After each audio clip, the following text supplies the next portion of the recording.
Hi, everyone. Welcome to my Other's Keeper in studio. Woohoo! Yay! Okay, so you all know and love Krystal, just like I do. And today we're on part 4 of her journey.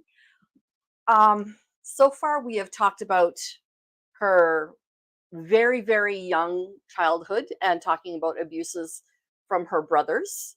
We've Mhm. talked about Charging. charging her brothers. We've talked about just after that in the process of going through the justice system, would you say? Yeah, Yes. Have we talked much about your mom? a little bit. We kind of covered her a lot last time. Okay, so we talked about her mom last time. And today we're going to talk about the last 17 years. It's not allowed to have been that long. That's just not okay with Oh, me. I know. I know, right? Actually, 17 and a half now. Dude. I know. It'll be 18 in October/December. So November. No, technically October/December. Because for about 3 weeks between leaving the small city I was living in Mhm. to when I moved to the current location where I am, I lived in a hotel in a Mm. bigger city in Saskatchewan for training. Training is good. So, Okay. yeah, it kind of, Load and did the yeah, whole. Okay. and moved myself to the community I'm living in now on the last day of November. Oh, And the first day of December was. so I was right. November. It's important that I'm right. Just so you know. Okay. But December 1st, my stuff came down. I I stayed in my new place in just a sleeping bag that I had to buy before we left the big city, and so yeah, it's And when we were talking about Saskatchewan, big city is relevant. So, yeah. there's only 2 big cities in Saskatchewan. The entirety of the entire population of Saskatchewan would fit in Calgary, just for a point of reference. So, Well, I moved from a city that had what, about 10,000 people, yeah, to a community that maybe is 1,500. is struggling to get to the 5,000 so we can be declared a city and get extra policing. Right. Yes. But we're a very transient community. Yeah. So Yeah. You do have to be. Yeah. The problem with transients is you need the extra policing, but you don't have exactly. the permanent. Well, and it's also an oil town, which presents its own. If Yes. anyone knows oil towns, it presents its own unique That's right. situation. It does. It really does. In oil towns, for those of you who don't know, there's a lot of very well-paid people, not a lot to do, and a lot of alcohol and drugs Yes. and babies. So, Yeah. Well, when I first moved there, the um, high school, mm. they literally had competitions of who could get pregnant first. Yep. Whoa. So I went to one of their end of the year band concerts, one of the first couple of years that I was there, Right. and there was about 6 or 8 babies still in like the little car seats. Oh my word. Oh So my word. I was like, oh my goodness. And that's when I found out that yeah, it's a game to find out who can get pregnant the fastest. So gotta love it. Not really. I just But hope that parenthood in these cases of these young men and women actually gets into their heads. Like there is a whole nother life. My life will not yeah. be the same. Like even if it's a game to start with, I just really hope that as they delve into parenthood, it really sets in. Well, I know one of the kids that was within that, born out of that whole concept. Mhm. And he's now 12, I think, Okay. 12 or 13. Mhm. And he lives with his grandparents because his Mama. mom was in she ended up moving and being in even more trouble with drugs and alcohol. And Oh no. he sees his dad every day though, because his dad Oh, is still in the community. okay. And And is his dad doing well? as far as I know, yeah, Okay. he just grandma and grandpa have custody. So, and that was kind of one of the things that they wanted, anyways. Okay, I'm just going to switch So, this over to this side because I'm facing this direction. And it'd be good if you could hear me. Okay. yep. Yeah. So yeah, that's wow. That's a kettle of fish we can get into on a different day. Yep. Yes. When Walmart moves into a community, and that was how I ended up moving to my community that I'm in now is with Walmart. Um, to backtrack a few months, the end of August, I decided to go down to the community. I wanted to check out the college that I had been Mm. to, Hmm. in a smaller community outside of the 5,000. And so I did that.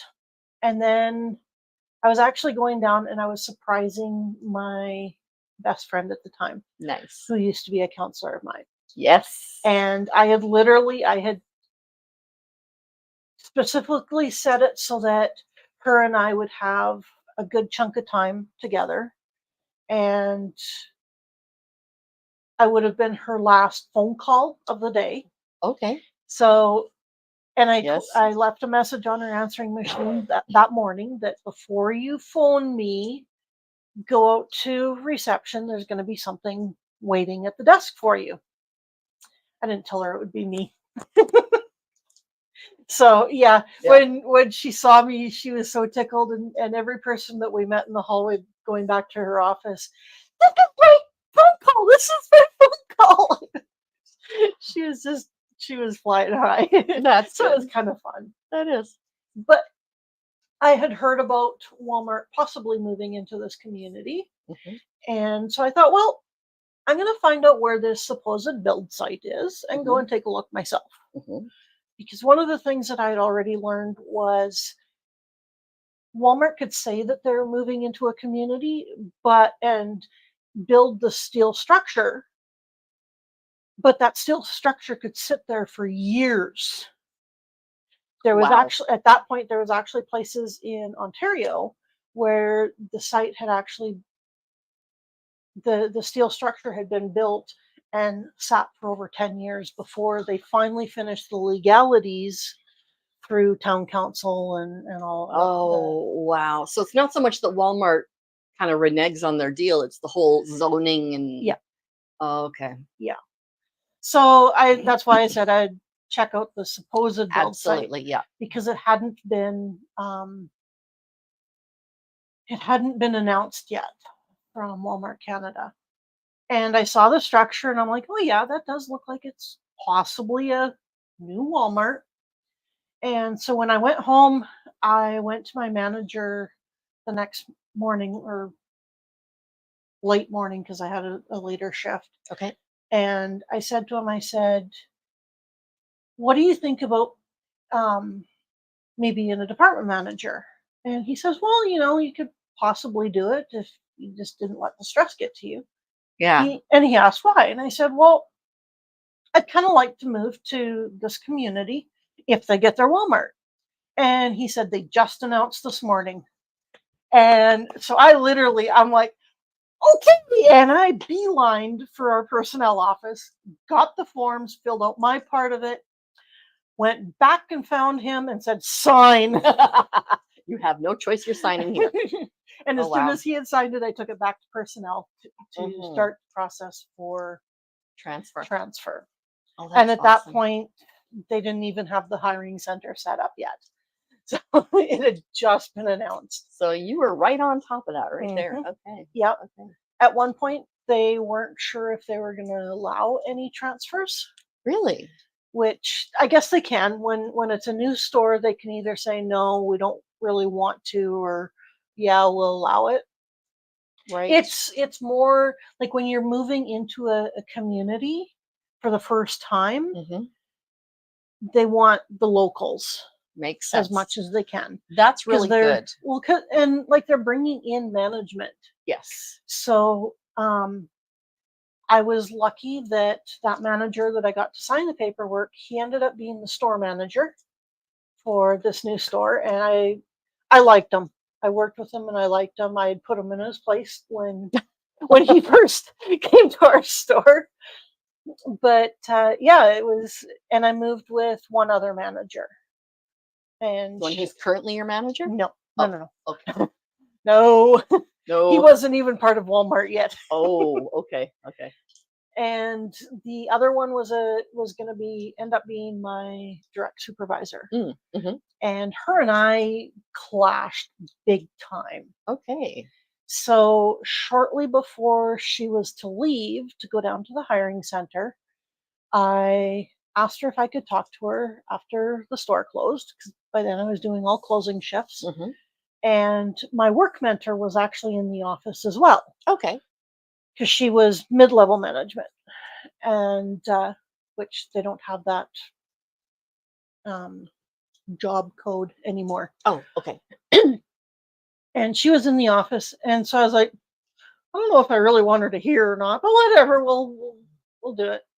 And I asked this manager, I said, "What is this between us? I don't want to take it down to the new place, and so I want to know what it is." Mhm. And she says, Krystal, you're a really great person.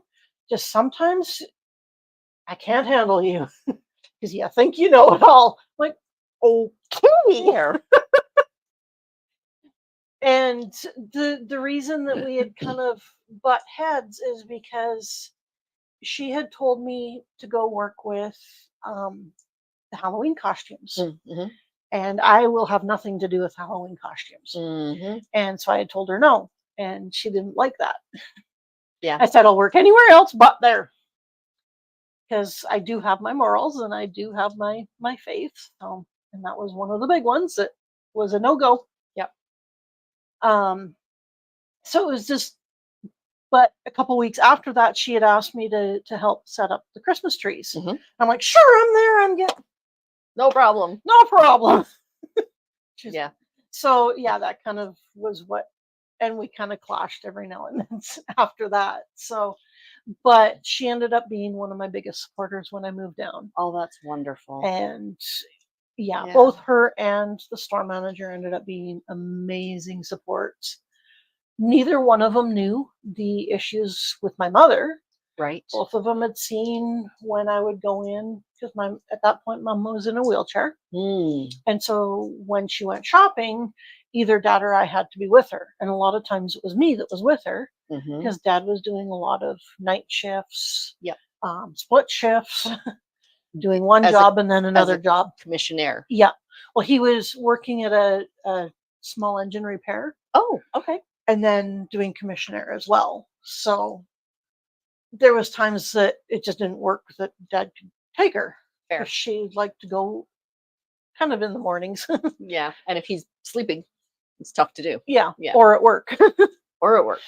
So they had seen how her and I got along out in public, and Krystal and mom in public was different than Krystal and mom Anywhere else. behind closed doors. Yes. Now, my daughter, she can sometimes hear what goes on in this conversation. And tonight she was telling Krystal, yeah, I hear about somebody acting a certain way. And I'm like, either that's a toddler or Krystal's mom. Yeah, it was my mom. Yeah, it's their mom. Yeah, yelling and screaming and temper tantruming and Yeah. all of that other stuff. Just, yeah, it's Yeah. it was beyond unhealthy. So yeah. But in public, sweet as pie. Yeah. Yeah. And I was the same. Yeah. I could put on the act just as well as she could. Of course, my act was out in public that we got along. Yes.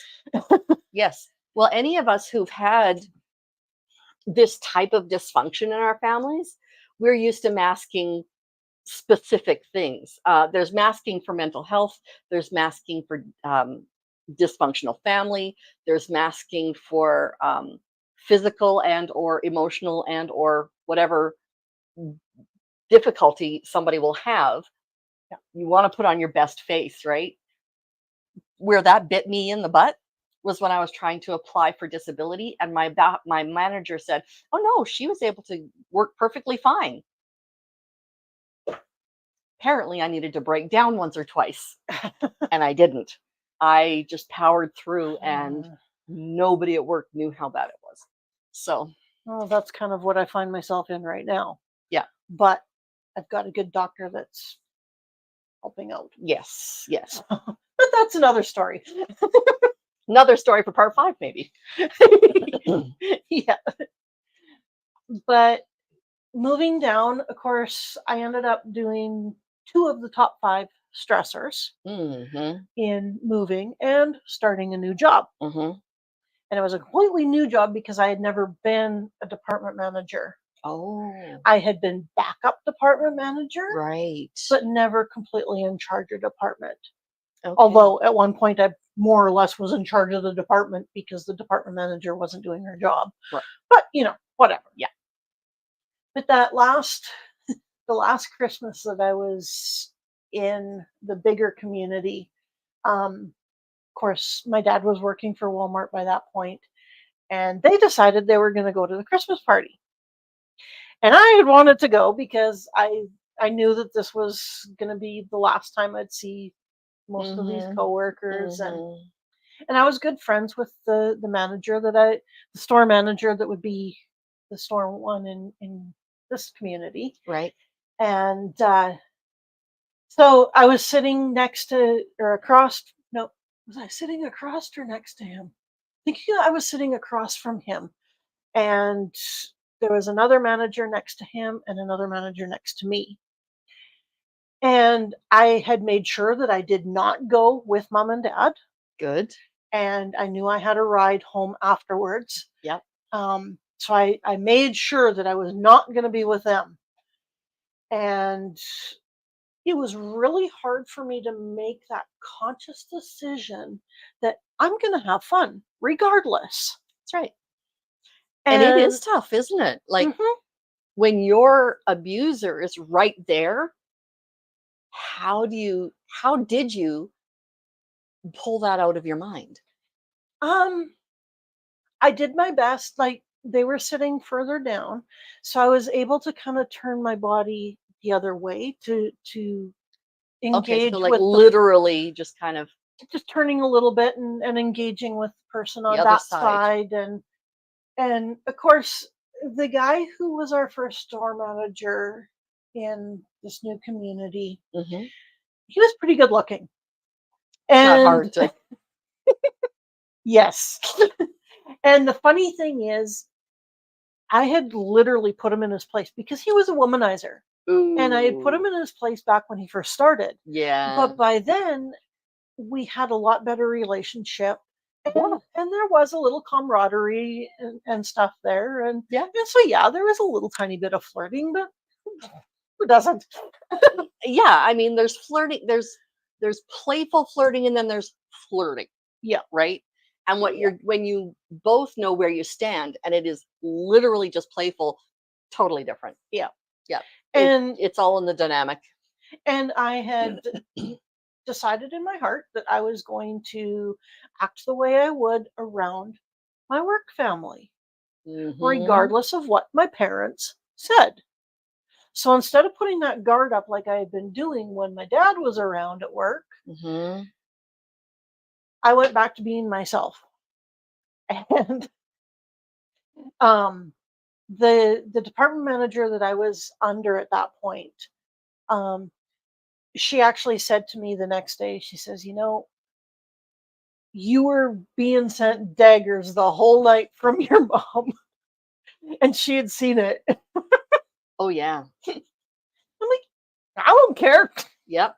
That's not my problem. So yeah, I was doing a little bit of flirting with this guy, and Maybe a little bit to twist it for mom. possibly. A little bit. Yeah. The funny thing is, I knew it could never go anywhere. Oh, exactly. And that's when it's fun. Yep. I should rephrase that. That's when it's less harmful. again, depends on what your own personal relationships are. Like if he's married or something. Oh no, he was divorced. Okay. Gee, I Which wonder why. the funny thing is, a couple years prior to that, Right? there was a young manager who came into our store, and he had been someone that I had worked with on occasion before he became our manager. Hmm. And we were about the same age. Mhm. I think he was about 5 years older than me. Okay. And because of where I was working at the time, him and I had a little bit more contact. Mm-hmm. And so we would sit there and flirt, knowing that it would never go any further. Yeah. He was also a Christian, Yeah. and he showed up to our church the one Sunday. And I'm like, ah, hi, and went up and talked to him. You want to come sit with us? And just offering because he Yeah. was single and he was Yeah. divorced too. Yeah. And I think it was a couple weeks after that that I went over to mom and dad's and I got handed a piece of paper. Read these. Like, I'm looking at it. Bunch of Bible verses.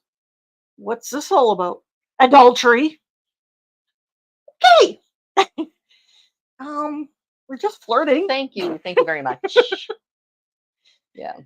But according to her, I shouldn't be dating somebody who is divorced and Mhm. has a kid and, Mhm. whatever.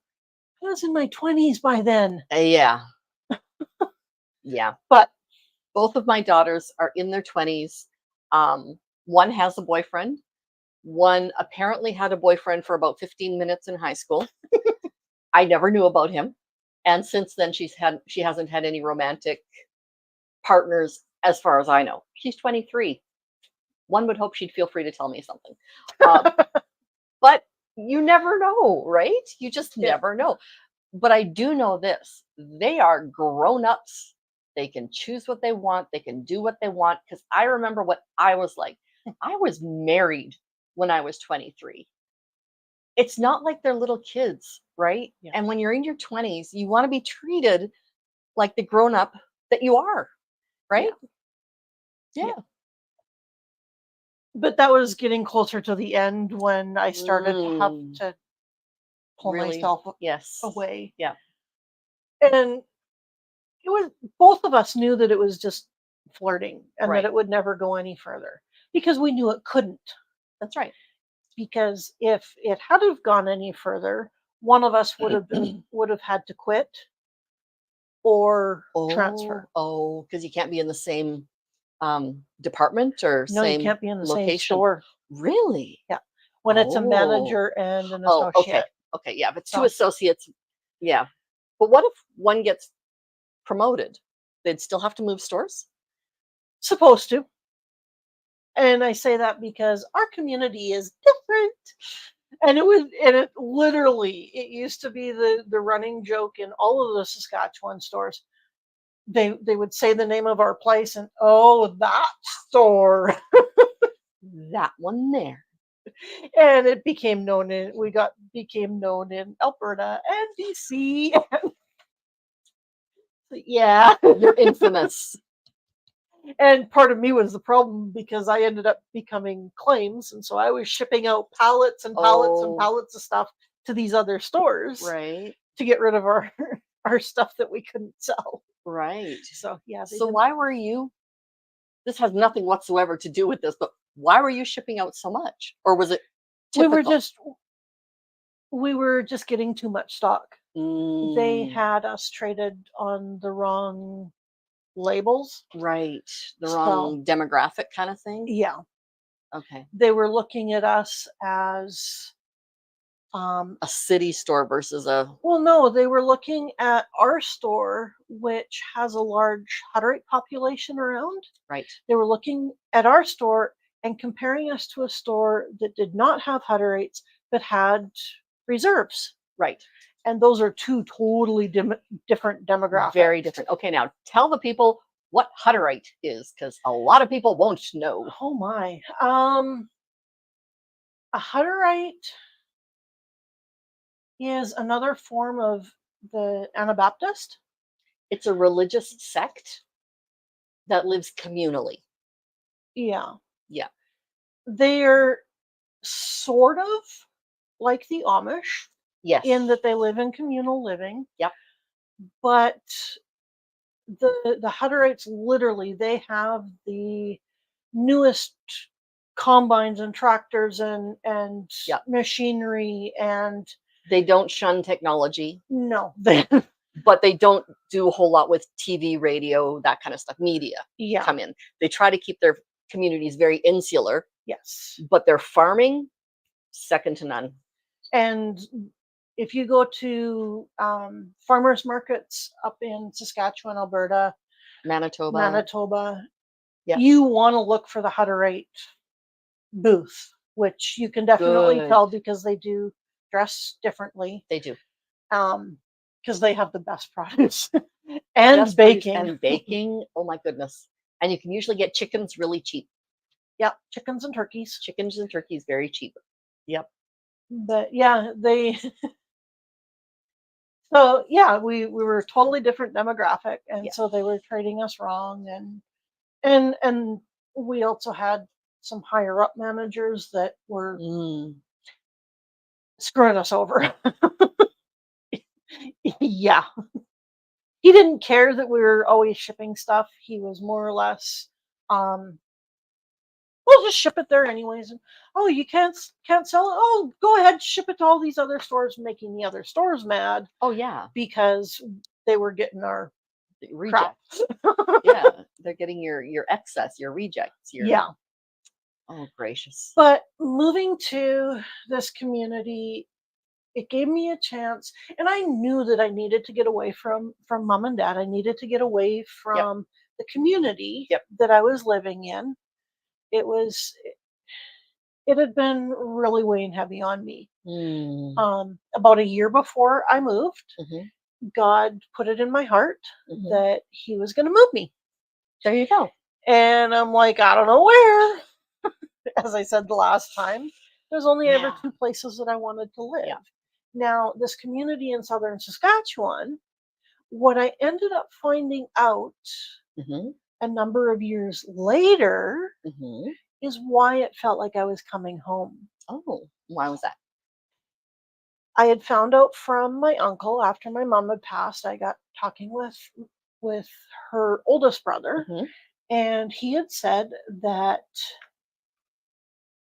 Grandpa, when he was a young teen, had moved to southern Alberta or southern Saskatchewan to work for a farmer.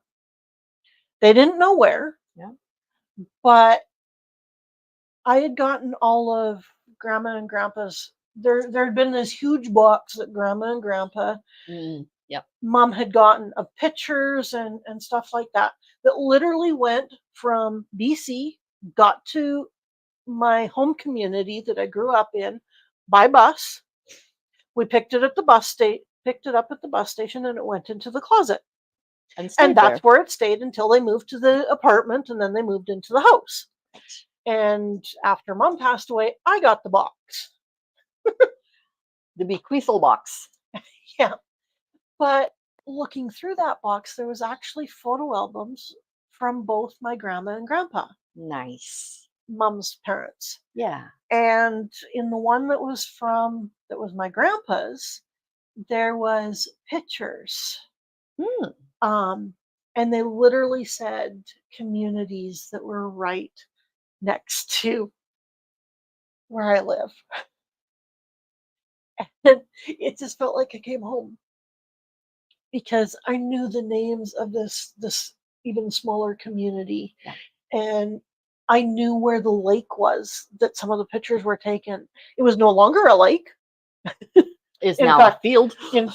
Well, it still does get water on high years. Okay. It has been dry for a lot of years though. But it's one of those ones that kind of comes and goes. Okay.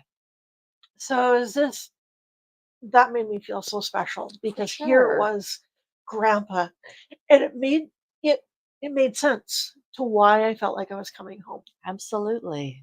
Because that was where he worked and became a Christian. Oh wow. Which subsequently sent him to Three Hills, Alberta Bible College. Yeah. and then off to China, where he ended up meeting my grandmother. There you go. But in moving to this community, I started out as a department manager. Hmm. And when Walmart moves into a community, Hmm. when Walmart is handed the keys from whoever's doing the building, Hmm. you walk in and there is absolutely nothing. Oh, Yep. okay. The first couple of weeks we didn't even have heat. And this was December and it was a cold year. Woo! So yeah, we were wearing our parkas trying to set up. And There mitts and gloves and all there was in the middle of the floor there was the coolers and the freezers. That was it. Like the ones that would be on the sales floor. right. There was no checkouts, no shelving, no nothing. The shelving came the first day. Actually, what was supposed to happen was all the office supplies were supposed to come the first day, the first truck. Yeah. They didn't, which threw the guys that were supposed to be setting that part up Right. into a frenzy. Oh, absolutely. But you get the keys December 1st, and by January 24th, we were open to the public. Wow. That's a lot of work. It And it was is all just the regular associates. from from our community, plus from all the stores in They Saskatchewan. just kind of sent a couple people and Yeah. nice. Now that's And community building. oh, That is really community building. I like yeah, that. there was, and that's how it is when there's renovations, when there's new store builds. Associates from other communities can come in and help. Nice. And there's some that literally jump at the chance to come. Nice. Because of my stress level and because our store manager knew me, Yep. and kind of knew what my story was and stuff. Yep.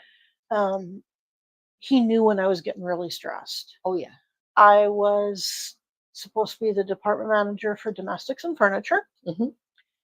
And there ended up being a problem because right at that point in time, again, January was when all of the new modulars and shelf sets were supposed to be. Okay. And I knew that. And so they had sent us the paperwork for the old modulars, the active ones. Right. And Nothing for the new ones. But they didn't send the stock for the new mod or for the old ones. Right. They sent us the stock for the new ones. So then they're trying to get us the papers for the new mods. Meanwhile, they're shipping us all the stuff that's supposed to go on the old mods. Oi, Which meant kerfuffle. I had 2 sets of mods and didn't have a place to put everything. And of course, I got frustrated and overwhelmed and kind of lost it. So let's get back into your personal healing journey. As wonderful as discussing Walmart. This is part of it. Yes. Okay. Okay. So I guess, yeah, I suppose when you're single, you don't have a whole lot of other stuff going on. Your work does become your number one input, doesn't it?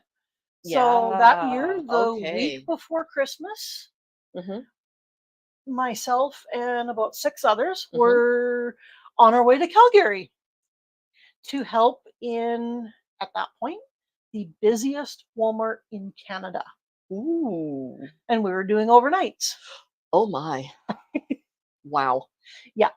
And they were making more than I had ever seen in a 2-hour shift than most of us in Saskatchewan knew for a full day.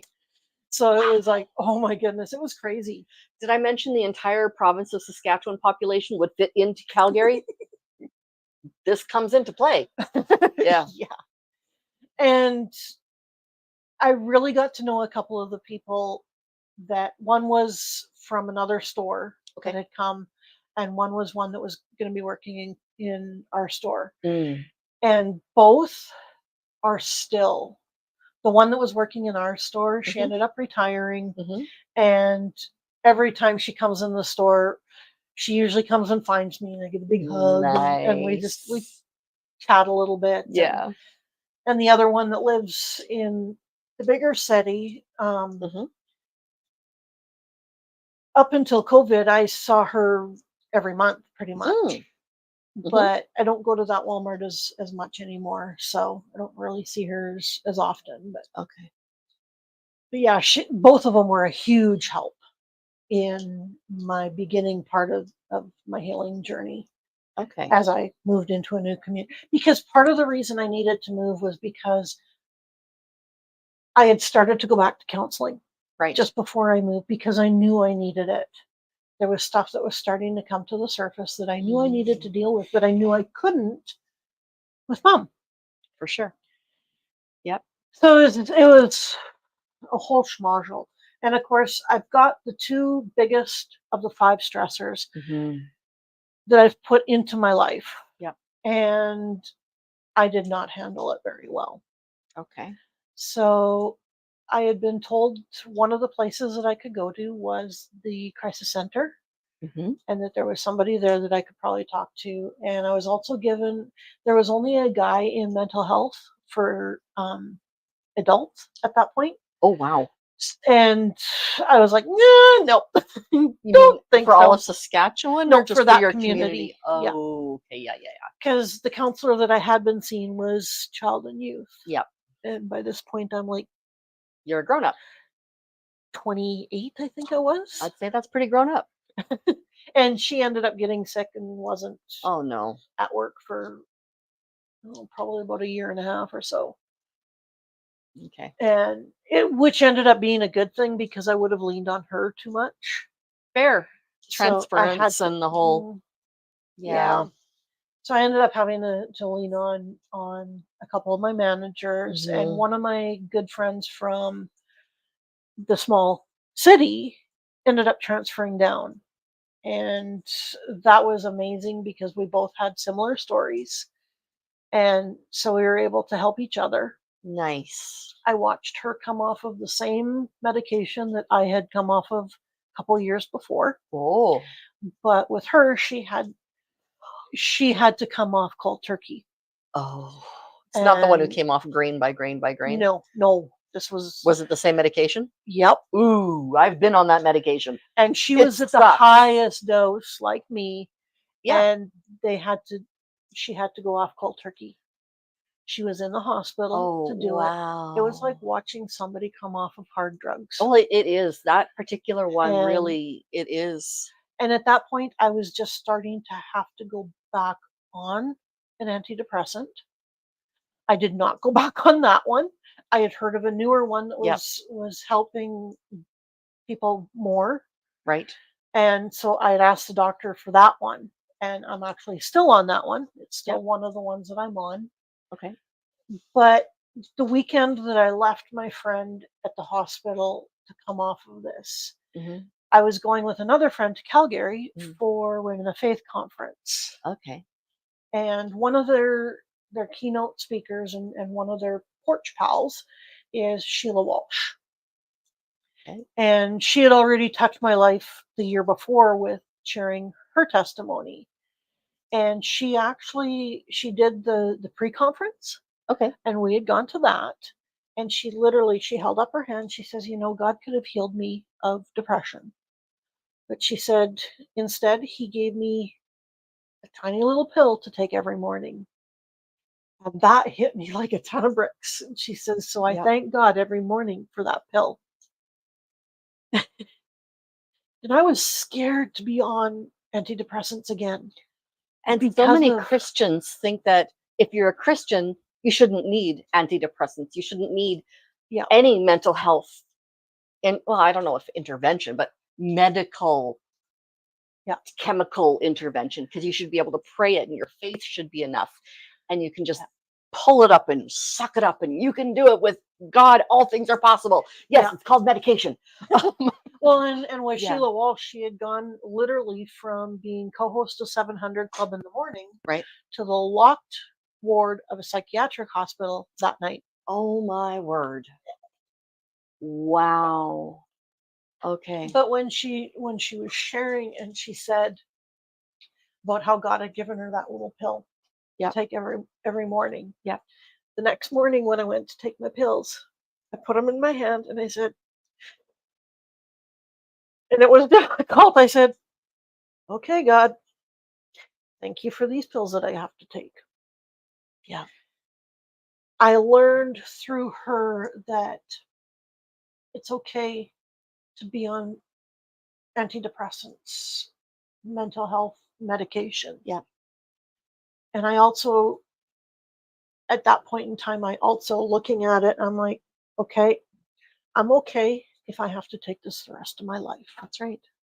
And at that point, I did not know Mm, that I would end up with um, psychological diagnoses. absolutely. At that point, it was just depression. Or so you thought. Yeah. Well, Yeah. that is what I thought. I knew Right. I had the PTSD because I'd already been told that. Yeah. Because of being able to go to the crisis center, the lady that I talked to there Hmm. suggested a place that was in this bigger city that was an in treatment facility for Mm-hmm. ladies who had, and strictly ladies who had been essayed. Okay. Most of them ended up, when as I went to this program and got to know some of the clientele and stuff, a Hmm. lot of them had DID or dissociative identity disorder. Really So I got to see a lot of people interesting. that had different personalities. And it Now was, that is a rare diagnosis, like really, really rare. oh, and I saw multiples, like But I there suppose was, when you've been as the only way to get it is from extreme, very young childhood trauma, mhm, which is how you got it, which yeah. would make sense as to why these other women would make. Okay, yeah, that Well, makes a bit more and sense. a couple of them had come from cults Oh yeah, yeah. Okay. that did Just essay ritualized. and ritual abuse and um, Wow. other rituals that, yeah, Okay. not so good. Oh, my heart just breaks for these babies. Yeah. Man, oh man. There was one girl who I was in residence with for about a week, Hmm. and that was because I went in I was in distress, Hmm. and it was tough. But I ended up with one lady, and with knowing her, she had over 50 that she knew of personalities, and she came from the states, Yeah. and Oh, my word. her main abuser had just been put into um, jail. Okay. He had been an anesthetist, and Oh, that was why she ended up wow. having so many personalities. Put her under, and there you go. Yeah, which, but her and I, one of one of her altars Hmm. and my altar went to the park together and played. So it was fun. Yeah. We were both around 4 years old, so Yeah. and literally we had a lot of fun. And it wasn't until a couple of, there were probably about 10-year-old boys came and, Mm. oh well, you're not doing it right, and playing with the diggers, and it was like, it was instant. Both of us just kind of looked at each other and we got up and we left the park as Yep. our adult selves. Yeah. Oh, wow. So Wow. yet we had walked from the house to the park as As 4-year-olds. But to everybody looking at us, we were adults. yes, of course. Yeah. They don't see the internal, Yeah, not unless you're in close proximity to someone that changes. and you know what to look for. Yeah, Yeah. yeah. Yeah. Now, I've spent some time with Crystal's altar, and I can tell you, it is a totally different human being. Just being able to when I saw her, she was totally shut down emotionally, and she was making little kid observations, and she was generally quiet, but she just made little kid, like, look at the sparklies. Oh, I like that. Look at the stars, like it was cute, but she had almost no emotion, which is, as you can see, 100% not this person. Yeah. Right? That was how I knew exactly when it was that you changed, because you are always this. Even when it's just an uncomfortable laughter, you are always this. She is not. So yeah. Yeah. When I actually left Hmm. and moved to the city that I'm in now, Yeah. some of the people that I worked with that saw me the very first day that I started at Walmart, one of Hmm. them said to me, she says, Krystal, when you first started, we couldn't get you to say boo. Now we can't get you to shut up. And I said, thank you. I know the problem. Yeah. But going into this treatment facility, I learned a Right. lot. The first day that I was there, I didn't think I had been given the proper information. Oh, okay. Um, I didn't realize there was going to be as much of the native spirituality within Ah, the, but okay. I quickly learned that, because when I first walked in, it had the native, Right. um, some of the native drawings and Right. that kind of stuff, and there was a lot of natives that worked there. Nothing against them. Hey. It was just an observation, Hmm. and I learned that, okay, that part you can participate in, because when I'm looking at the schedule, they're saying, "Oh, there's a healing circle," and I'm like, "Okay, do we have to go to that?" Because that is not something I'm comfortable with Right. attending Right. because of my beliefs. Yeah. It's just like they wouldn't force somebody else to go to a church service. Yeah, Right. They will yeah, not force a belief system upon you. yeah. They might force a healing system upon you, like group therapy. Um, Well, group, yeah, we did have, but yeah, but I got to know the ladies, and yeah, it was, once you get to know them, they're just that's the same. awesome. Everybody's the same once you get to know Everybody's them. the same. Yeah, you peel their skin off, they all bleed the same. Yeah, Sorry, just bad joke. that's Okay, okay. We all bleed red. we all bleed red. That's right. But I started to learn about myself. The One of the very first Hmm. groups that I was involved in Hmm. was, like, I got there in the beginning of the afternoon, so this was in the afternoon. Hmm. It was downstairs, and Hmm. it was an art Oh, um, group session. okay. And the facilitator told us she wanted us to draw an emotion. Hmm. And I didn't know what emotions were then. Yeah, Even still, even though I'd been through a few years of counseling and stuff at that point, I didn't know what emotion was. you didn't know the words for the emotions, or just in general what emotion I was. didn't know what is sadness supposed to look like? Okay. What is Yeah. happy supposed to look like? What Right. does depression look like? Those were, Just I words. didn't know. Yeah. And of course, my waterworks started, and at that point I did not cry, especially in counseling. That was just an Because absolute no. you have to be strong. You have to have that Yep, mask on, and you have to. yep. And Wow. so I bolted Oh yeah. to go up to my rooms before the tears started. Right. And I went into my room and cried and tried to get myself put back together again. And there was so many emotions going through me Mhm. those first few hours, and I Mhm. didn't know how to deal with them. No. Like, I was anxious, I don't even know what all. But I went down when it was time to have supper, because everyone's supposed to kind of help get the meal prepared and eat together.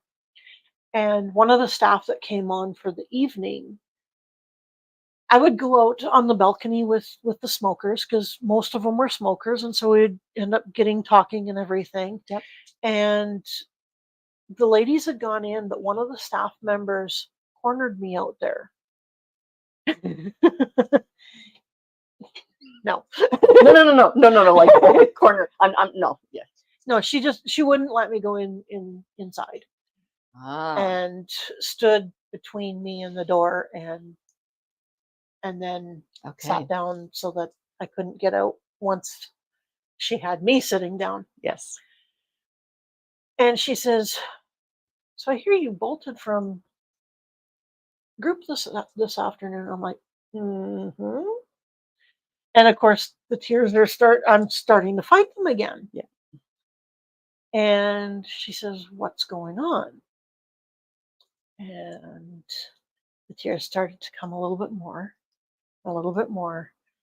And as I choked out saying to her, I was going to cry, the tears went, and I was in a puddle. Yeah. And she said to me, she says, you need to cry to heal. And one of the big things in the next couple of groups that were just where the facilitator would write on the whiteboard and everything, different things, or the flip chart, I guess it was. And the big thing from even some of the others that were in residence was you need to feel to heal. And that became my starting point. Right. And it's true, you do need to feel the emotions. You need to allow the tears to flow to be able to heal. Yep. When there's immense trauma. Yep.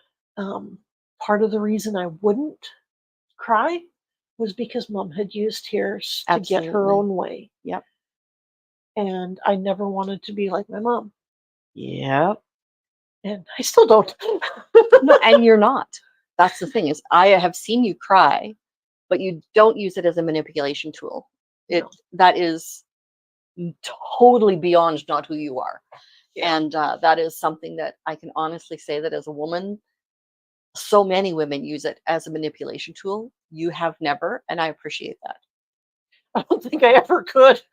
Sure you could. Not. Sure you could, but you don't. No, like no. Exactly. Yeah. But learning, and literally a couple of days later, and I didn't know this at the time until she actually said something to me.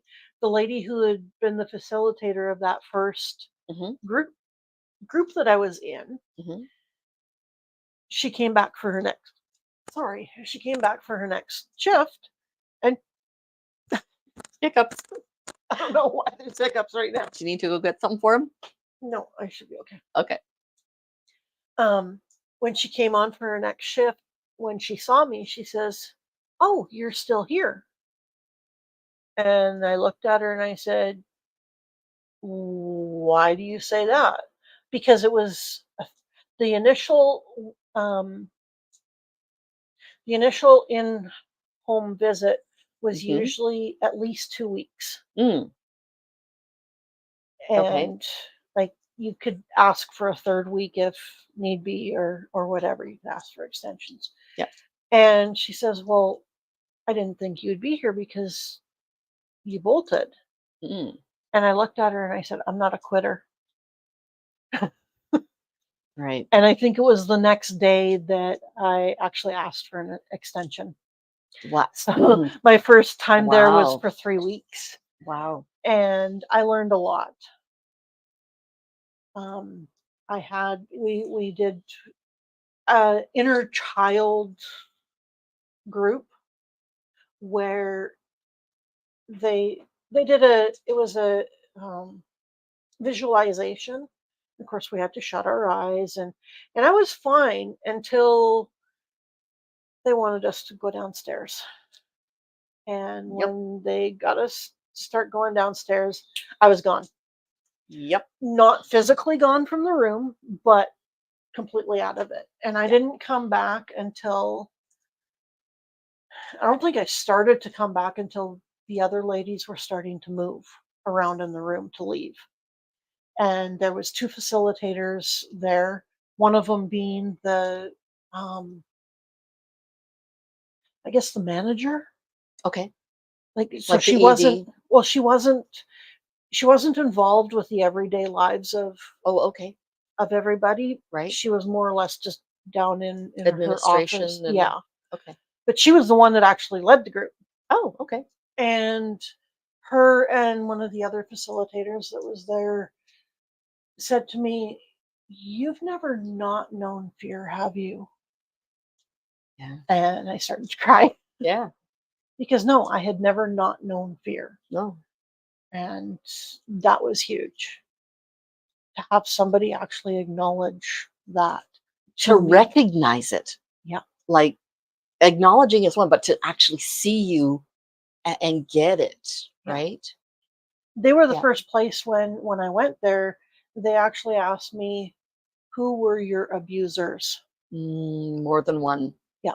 Where every counselor and every mental health person before that had asked, "Oh, who are you abused by?" One. Right. And they were surprised when I would say there was more. And at that point, I didn't really know Mm. about mom. Right. It hadn't clicked that Yeah. that was abuse. I kind of knew it as abuse, but I didn't know how far it had gone. For sure. The depth Because and the yeah. my the essay from my mom was, a lot of it was comments Mhm. and her making me help her bath. And that did not stop until I moved to the community I'm in now. The thought that comes to my mind, and it has probably come to yours by now, where was the husband when she had to bath and when she had to dry off and do all of those very intimate details, There was right? things he was at home. No, that's what I'm saying. Yeah, Like, there was times he was at home, oh yeah, and yet mom would call for me. yep, Yeah. But I guess because that was all I knew, yes. um, sitting and talking with her while she was bathing, just that was still kind of normal to me. I knew it Hmm. wasn't right, but I didn't really have the power to stop it. Hmm. And Hmm. it's a lot of, I can't remember the term. Um, you in a lot of ways when you're being abused, you'll not Munchausen's, it's Stockholm. that's one. You end up kind of bonding Hmm. with the person that's abusing you, and yeah, Stockholm syndrome. And that is where I was, Yep. Yeah. where it just continually went ahead. And that's yeah, that makes sense to me because that's where our whole family was as well. Yeah. That Stockholm bonded to the abuser.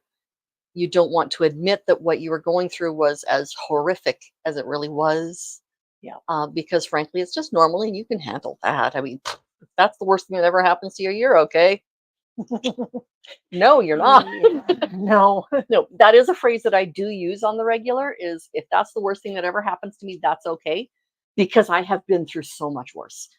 Same as you, right? So anything after that, we're good.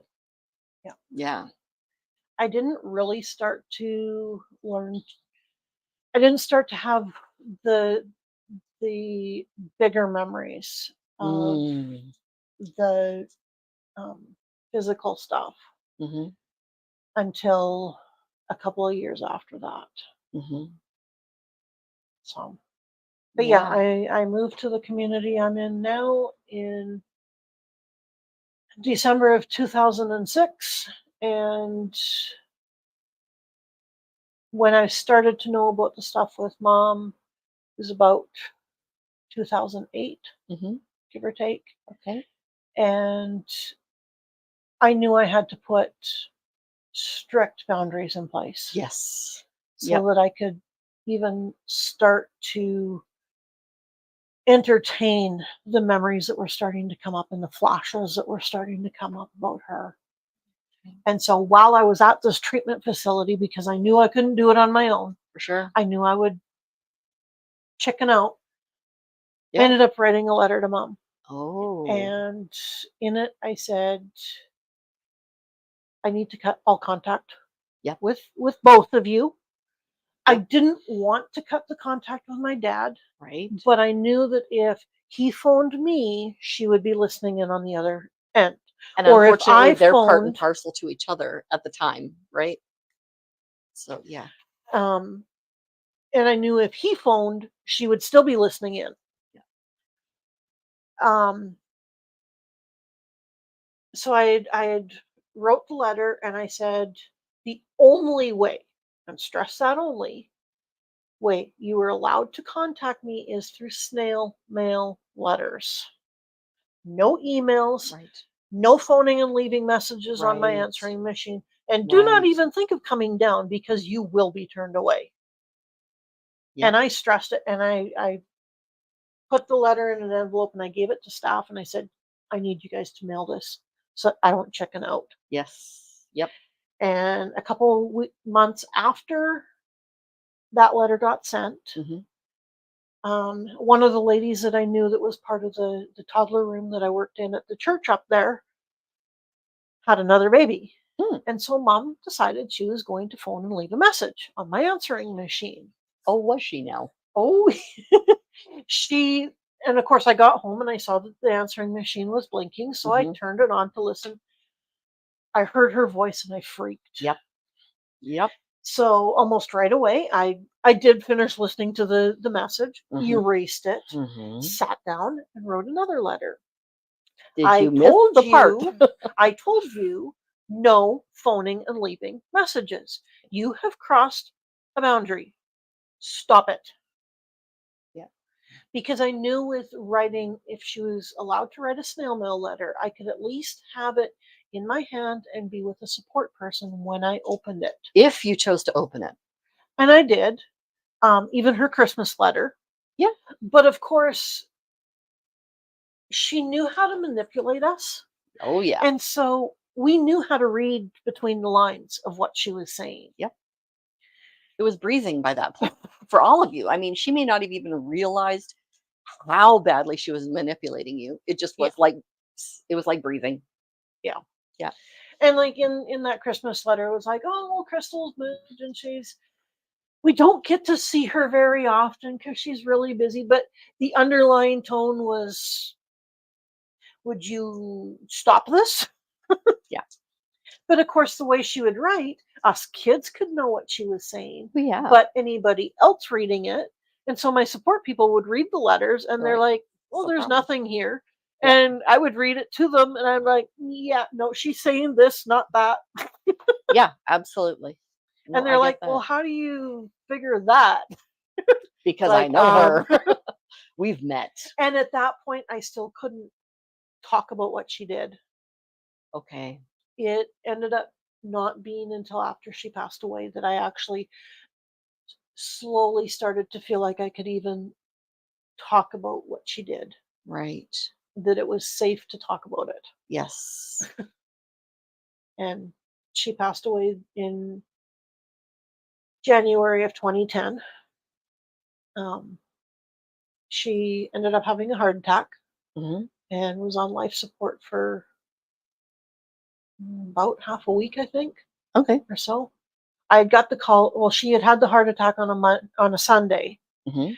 I ended up having to go into the bigger city by bus and having a friend take me halfway because the bus didn't go from our Right. community every day. Right.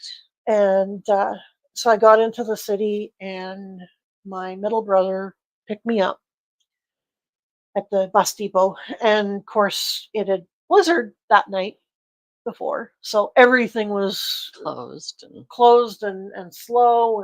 yeah. And well, he's an Alberta driver, which he didn't go very slow. And so I was going, am I going to get to the hospital alive? Yeah. And we were told that she was pretty much brain dead. And Mm. like they talked to the family and everything. And of course, we knew what would Mhm. If she did, well, they had to wait until the next day to do the final Right, test. right. And so dad and my brother took me back to the bus depot that night because I said I wanted to go home. Mhm. And they asked me at supper, they said, "So what do you want to do?" And I said, "I want to go home and you can tell me when she's gone. Not Yeah. having any of this." I went to work the following day, which would have been the Tuesday, and I literally said to people, as long as she doesn't fuck up my day tomorrow, because the next day was my 10-year anniversary with Walmart. Mhm. And m- earlier that next morning, on the Wednesday morning, and of course, I told work what was going on and everything. And so I was able to have my cell phone on me. Of course, back then they weren't, they were, no, it was a little flip Oh, the phone. little guys. It's back in the days when the smaller the better. Like it's only this big. Yeah. Yeah.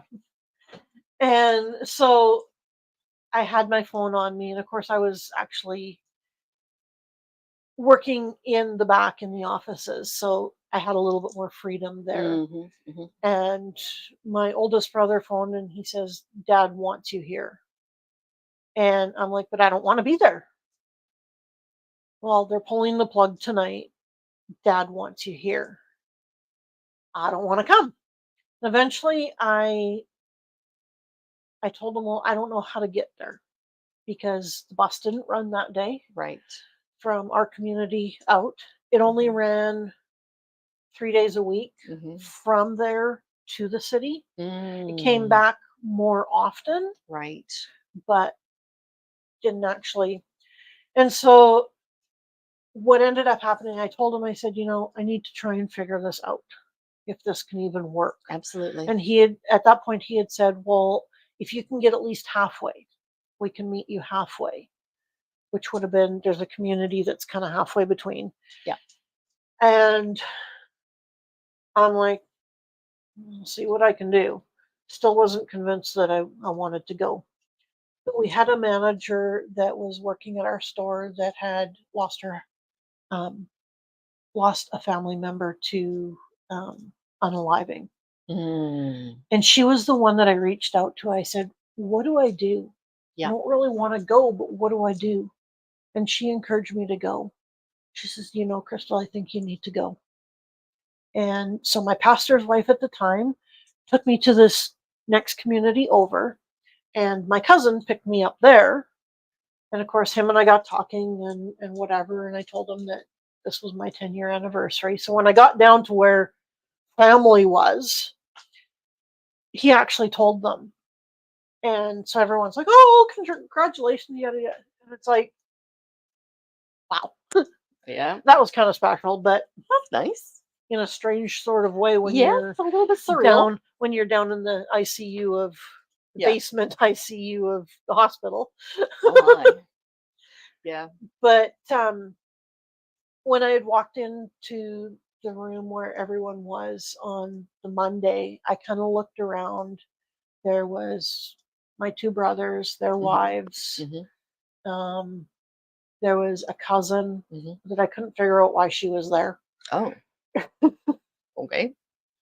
But, it was my parents, so she probably figured she needed to be part of my family because she thought she needed to do everything I did anyways. Okay. So, yeah.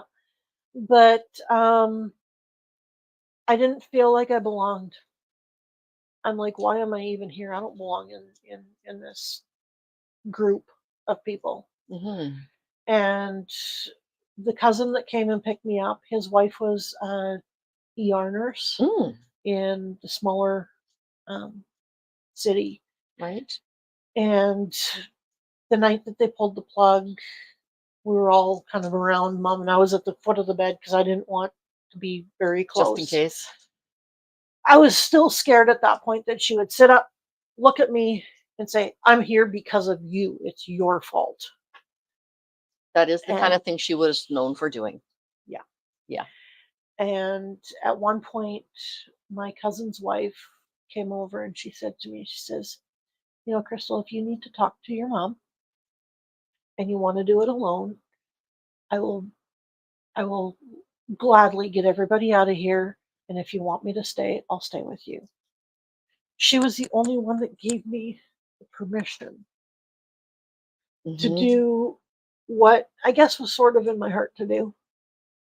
Mhm. And so the first time that I saw mom on my own with my cousin in the room, um, I didn't really say too much, but as she kind of continued to linger and into the next afternoon, Mm. we were kind of thinking that she was holding on for some reason.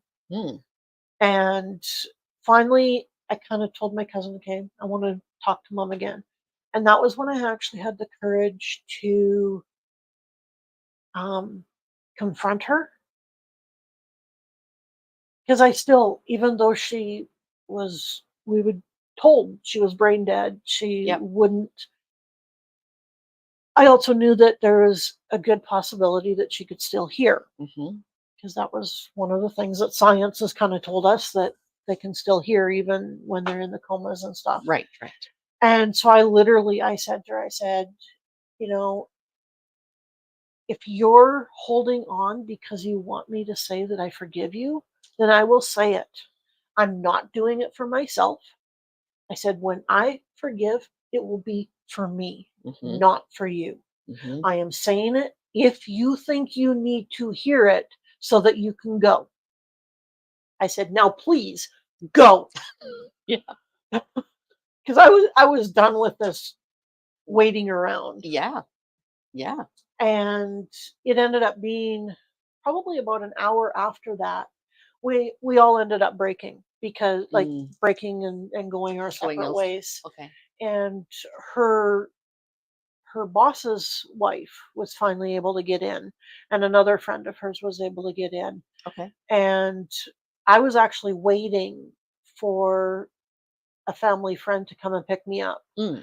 to go and see the new build Walmart in the bigger city, Okay. because to me that was family. That was, Yeah. and I was actually still waiting when I got the phone call from my sister-in-law saying mom is gone. And so I waited for my friend because she didn't have a cell phone and I didn't Right. have much money left on mine. Right. Yeah. And I told her, I said, I guess mom's passed. I guess I got to stay. And I ran from where I was waiting all the way down to ICU. And when I got down there, her friend met me at the elevator. And I looked at her and I said, is she dead? And she's like, Krystal, you need to get in there. I said, no, is she dead? For sure, for sure. Yes, she is. And I took her off her on the opposite corner so that I could phone my pastor's wife and tell her, because she was also my mentor. Mhm. And then I went and kind Yeah. of saw her body there. Yeah. But it ended up being a good thing, because I was scared enough going into the Oh house yeah. in the small city, For sure. because I went straight from the hospital up to dad's place. Mhm. And walking in there, I was so scared that she was going to greet us and say, ha ha, joke on you. Psych. Yeah. And Ee. so it was really hard for me to be in that Oh space yeah. to begin with. Oh yeah. So, but yeah, that was, and then I was able to finally start to kind of deal with what mom had done. So, Okay. So it's been just over an hour. yeah. Part 5 will be dealing with dredging up things that you had to deal with your mom, Yeah. because that's wholly separate from what you had to deal with your brothers. So yeah, we're gonna stop right here, and thank you, Krystal. Thank you, my friend, for being willing to be open with us about all this. It is not easy at No. all, But and I if, know when we're done here, we'll have a big hug. It's all good. yep. Yep. If my story can help even one other person to, Yes. that hears what I'm having to say and realizes, oh, what I went through was abuse. Absolutely. Or someone saying, oh, there is hope. Yes. I can get help. Yes. then it's worth it to Yeah. tell my story. I'm glad. That's exactly why we're here. That's exactly what this channel is for, is to give people hope, a place to heal, a place to find out that they're not alone. Exactly. And yeah, I have been surrounded by so many people who've been through so many different experiences, and yours unfortunately happens to be probably one of the most tragic. So, The crazy thing is, I heard even worse when I was in treatment. ooh, But I'm also hearing from other people that have been essayed by family, by spiritual, yeah, and that just, at that point, even though I had been in counseling and knew that there was other people, being in those groups and talking with other people with similar experiences, hmm I don't think any of them were brother on sister like mine, but just the camaraderie. hmm And I made the original of this. It's a um, just a bunch of beads, but it's a worry bracelet. I made the original the first time I was at that treatment facility. and she's been running it through her fingers the entire time. Yes. She does that anyways, actually, just on a regular basis. But Yep. yeah, It's anytime common. you can have it is anytime you can have any sort of something to help keep yourself at peace, to be able Yeah. to deal, to be able, for those of us with ADHD, we'll have our little spinning things or Oh whatever. yeah, And I've got my fidget cube exactly. and little popper and Yeah, exactly. So no, that's awesome. So yeah, we're going to talk about dealing with what your mom put you through. Um, and we will see about actual tools for survival. I don't know if it's yeah. going to be in the next session or the one after that, but tools for survival, even tools that you've learned recently, Yeah. right? Well, Because we're never quit learning. and also my diagnoses and how that came about. Right, right. So that's a story all on its own. Okay. We happen to share a psychiatrist Now, now, not at the time. she's not the first psychiatrist I've seen. Same. Yeah, same here. No, I've been very fortunate when it comes to medical. So anyway, Yeah. everybody have an awesome day. Have an Yeah. awesome evening. If you have any comments or questions, please feel free to either email me at myotherskeeper@gmail.com or leave a comment in the comment section below. Yeah. More than happy to get back to anyone who leaves a comment. But if you have something a bit more private that you want to talk about, please feel free to email me at any time. I will talk to you again, and I will see you on Bye. Tuesday. I do believe, well, I know I don't have anybody currently booked, so I was thinking of doing another art project.